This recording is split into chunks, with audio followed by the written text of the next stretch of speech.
7artisans have been on fire lately. They've been releasing lenses like Sony's releasing cameras. It seems like every week they got some sort of new lens that is coming out. And I had the opportunity to test out this lens right here. This is the 7artisans 35mm F1.4 Mark III full frame lens for the Sony E-mount. And I've been using it on my Sony A7cii II, and I've been enjoying it. Special thanks goes out to 7artisans for sending me a copy of this lens to review. Now, why don't we just get into it and start with the build quality. Like I said in past videos, I think 7artisans is finally hitting their stride when it comes to their build quality. All lenses that I've reviewed in the past year are built quite well. It's a solid piece of glass, metal construction, very well built. The focusing ring has a good resistance to it. It doesn't feel flimsy like the ones that I've reviewed in the past. The aperture ring is solid as well. And what I like about this lens is there's an options to have your aperture ring clicked or declicked. Now moving forward, this should be the standard because now both videographers and photographers can have their cake and eat it too, if you know what I mean. Now the front element of the lens does protrude in and out when you are manually focusing with this lens, which does mean that this lens suffers from a bit of focus breathing. Overall though, this is a fantastic lens. It's very well built. 7artisans has been consistent with their build in the several lens releases over this past year. So now when it comes to image quality, this lens has character. The bokeh is surprisingly nice, and it has like this dreamy vibes to it when shot at f1.4. It also has some interesting bokeh that I like. It sort of reminds me of my 50mm f1.4 G Master in a sense when it comes to the bokeh. It sort of gets swirly, and I think it's a unique look. The 35mm f1.4 full frame lens does give you some shallow depth of field as well. I really enjoyed this look. It's nice and smooth. There is a slight vignetting though at f1.4, but it is to be expected. You can't expect a sub $200 lens to do so much, you know what I'm saying? Now shooting wide open at f1.4, you're definitely going to see some softness in the center. It sort of gives you this soft ghosting like halo look into the center once you zoom in a little. But stopping it down to f5.6 does clear everything up. It does give you the optimal sharpness that you're going to get for this lens. And it's pretty sharp once you stop it down. This lens does suffer from purple and green fringing when shooting in high contrasting scene at f1.4. So you're going to want to stop it down to f4 to clear that up.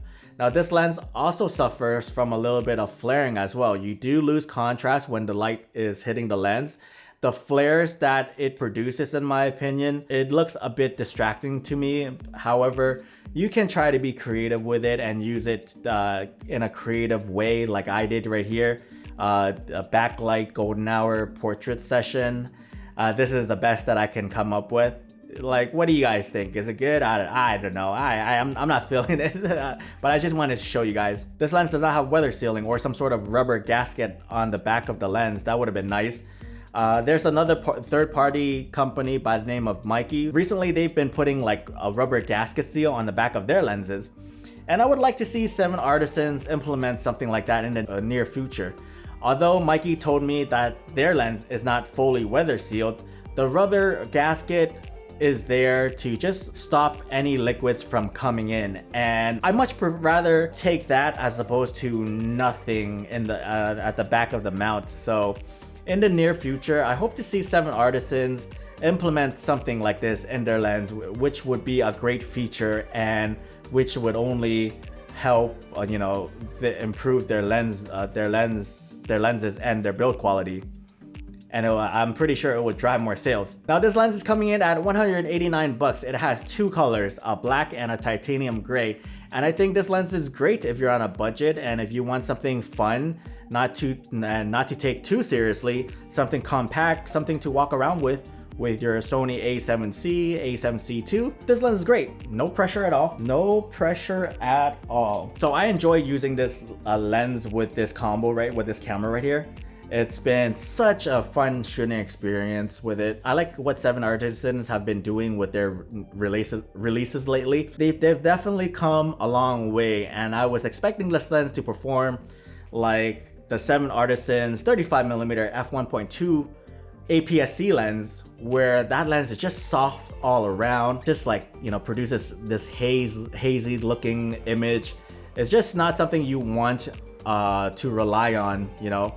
It makes for a fun and interesting lens for certain individuals, but this lens does strike a balance between what I've shot with in the past mixed with the modern day. So the character is still there, but it's not enough for you to say like, why does this image look muddy? It has improved significantly, and I gotta give 7artisans props for that. And like I said, I've been walking around town using this combo together, and it's been great for my hands. It's not heavy at all, and it makes for a great shooting experience. Took this out to shoot at the beach, got some amazing portraits with this lens. You've been seeing it throughout this entire video right now, and I think it looks freaking stunning. I just think this lens produces some dreamy looking photos. So if you're interested, I'll leave the links to this lens down in the description below. And yeah, what are your thoughts on this lens? Are you guys gonna get one? Let me know, and consider subscribing for more content like this. And thanks so